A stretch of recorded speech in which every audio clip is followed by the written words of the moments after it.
Hi guys, and welcome to Escape Wheel Watch Reviews. My name is Steve, and today we're going to be reviewing the Watchdives 1980.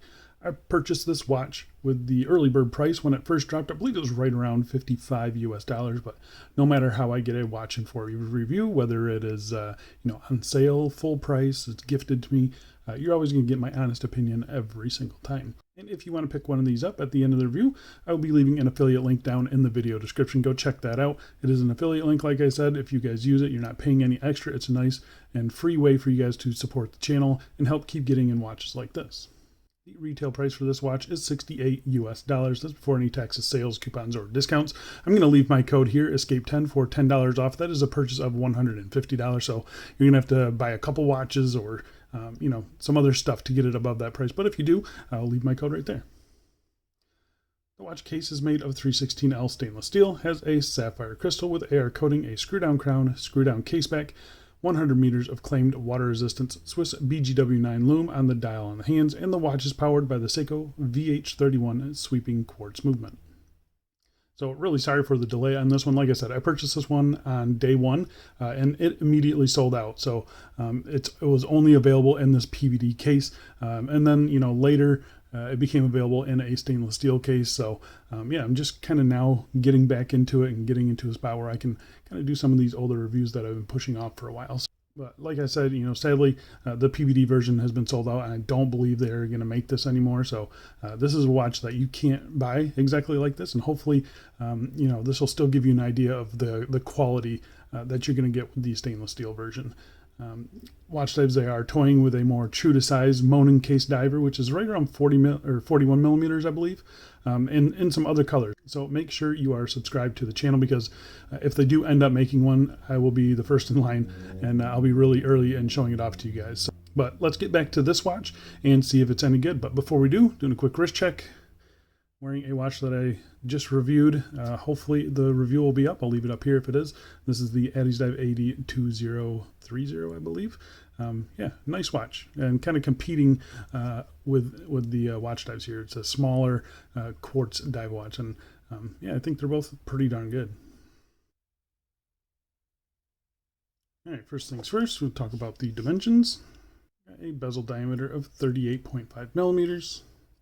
A case thickness of 9.8 millimeters, 18 millimeter lug width, lug tip to lug tip of 43.7 millimeters.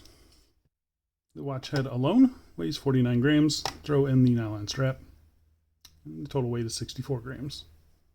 So I think the size on this is really interesting. 38.5 at the bezel. The case itself is a little bit bigger. I measured it at 39.5, but I mean, it wears small. It's got a small dial. It's got the 18 millimeter lug width instead of 20 millimeter. So this definitely feels like a very petite, small watch. It feels smaller than this, and I believe the bezel diameter on this one is 38. It's a little bit smaller than this watch, but this watch definitely feels a little bit bigger. So yeah, it's an interesting watch head, different set of dimensions, really nice and slim there. It's a pretty flat case, but I think it wears great. It's super lightweight and just kind of vanishes on the wrist. So I am going to go outside right now and throw it on my wrist for you.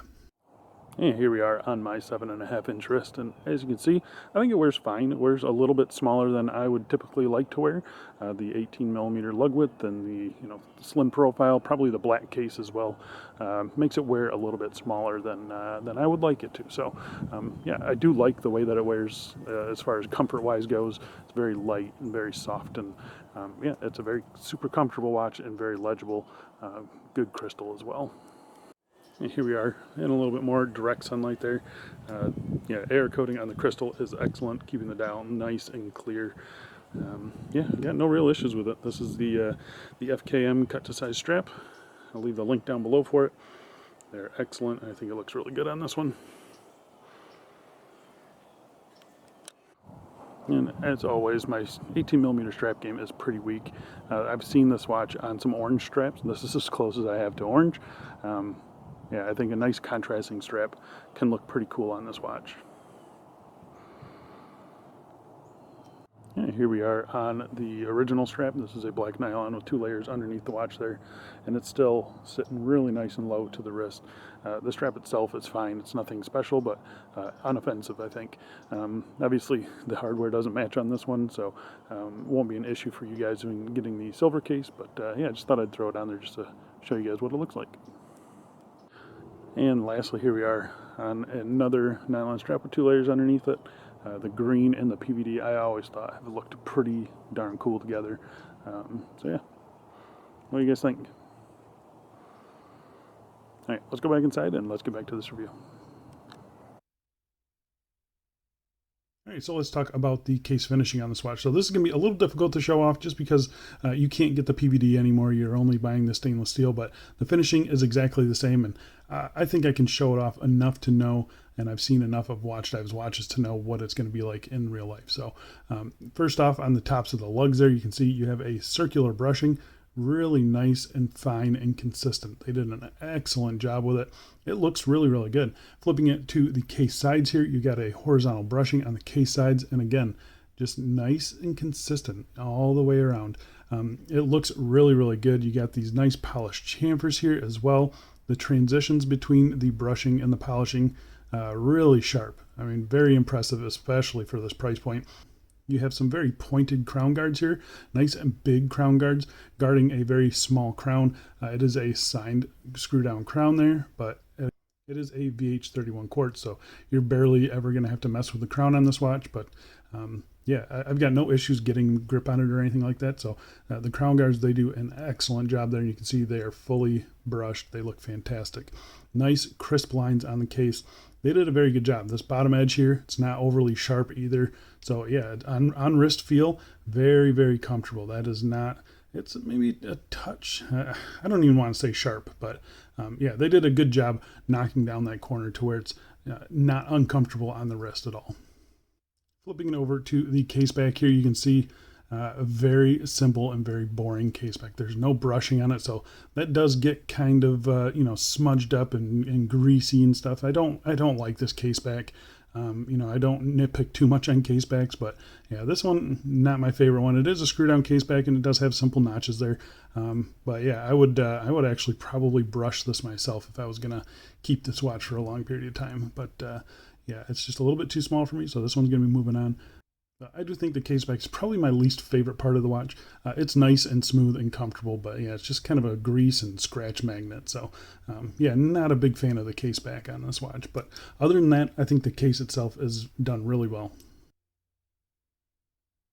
All right, time to talk about the bezel. So the bezel is going to be a little bit different on this one.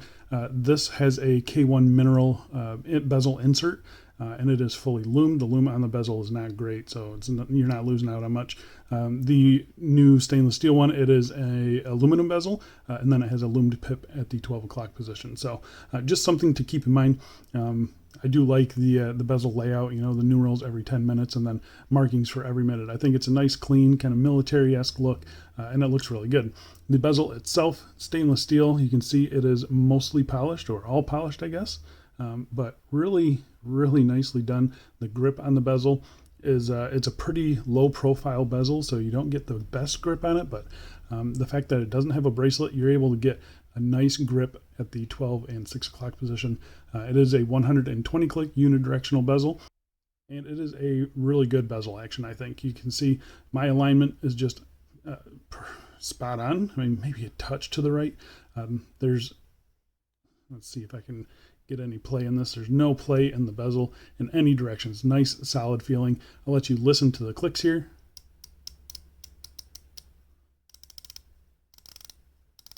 So it's a pretty audible bezel. You know, it sounds a little bit cheap, but it doesn't really feel cheap. You kind of get those double clicks like I've had on other watches when you go really slow. I'll let you listen to it here.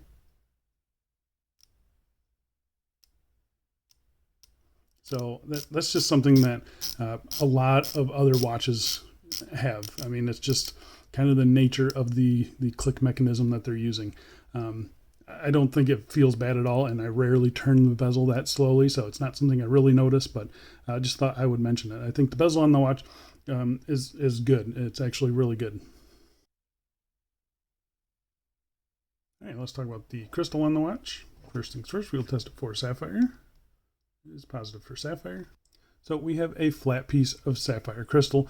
It is a very nice piece, and it's got clear anti-reflective coating. Keeps the dial nice and legible. There's no ugly blue AR, tint to it or anything like that. It doesn't sit up above the bezel or anything. It's just a flat piece of crystal. It does have a small radius there on the edge. It's not a chamfer. It's a little tiny radius, but it's a unspectacular crystal, but it's nicely done, and I think it's perfect for this watch. All right, getting in close and talking about the dial here, the first thing you're going to notice around the outside is a sloped chapter ring, or sloped rehaut I should say, to accommodate the smaller dial. So that does kind of make it feel like a little bit of a smaller watch. It's an interesting look. I think on this model it looks pretty good. I think the silver one would be a little bit more distracting, but here it feels pretty cohesive, I think. The dial itself is fully printed here. You have BGW9 Lume for all the markings there. You have the big triangle at the 12 o'clock position, little trapezoids everywhere else, and then the 3, 6, and 9 there. You have the printed Watchdives logo, and then 100 meters there at the 6 o'clock position, and then a simple printed minute track around the outside. It all looks really good, nice and crisp. There's nothing kind of out of alignment or anything like that. The handset that they use, it's a good length. That minute hand reaches right to the minute track. Second hand reaches right to the outer bit of the minute track there. And then the big sword hand there for the hours. I think it's all a very good handset size. Everything looks proportional. It's a bright white paint there against that black background. And it's just a very, very legible dial, which, personally for me, I'm a huge fan of. I think they did a very good job with it. They also did a very good job on the lume. So I'm going to pop up a lume shot here. You can see it against a couple other watches in the collection. And it holds its own. The dial, the hands, they're done pretty darn good in my opinion. The bezel is not very done. The bezel is not done very well, but you're getting a different style of bezel on the silver case. So just something to note. I think the bezel lume pip is going to fade pretty quickly like it does here, but the dial itself actually hangs on pretty darn good. So I think they could have done a little bit better on the lume, but it's really not that bad. All right, so let's talk about the movement and the crown. So the movement inside is the Seiko VH31. It's a sweeping quartz movement, so 4 ticks of the second hand every second there. The accuracy, stated accuracy, is plus or minus 20 seconds per month, but these have always been very, very accurate for me and very reliable for me. I have no issues with them. I believe the battery life is 2 or 3 years. And yeah, they're just great, and you don't have to worry about the second hand not hitting the markers there. That's the big draw of this. It also kind of gives you the mechanical look with the just the convenience of a quartz movement. So yeah, I do really like these movements. They're fantastic. The crown action on this watch, super smooth, screw in and screw out. Pulling out the crown to the first position, it hacks it right away. There's no ghost date position on this, which is nice. It's just a 3-hand movement. The alignment of the hands looks to be spot on. No issues there. Yeah, I mean, the action on the crown feels really good. It's nice and tight in there. There's no real wobble to the crown at all.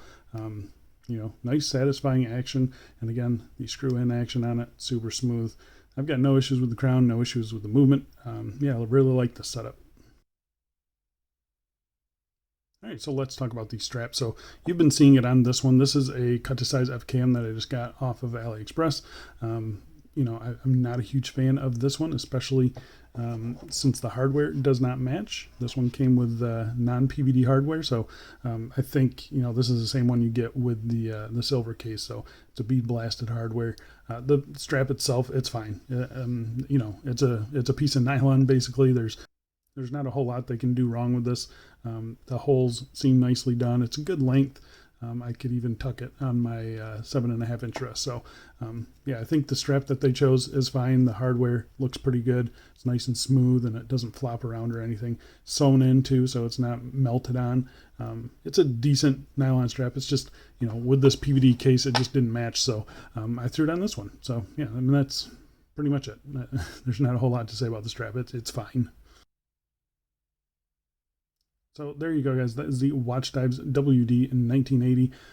Really cool watch. I wanted something that was very small and compact. I like the PVD on the black. I thought it all looked pretty cool.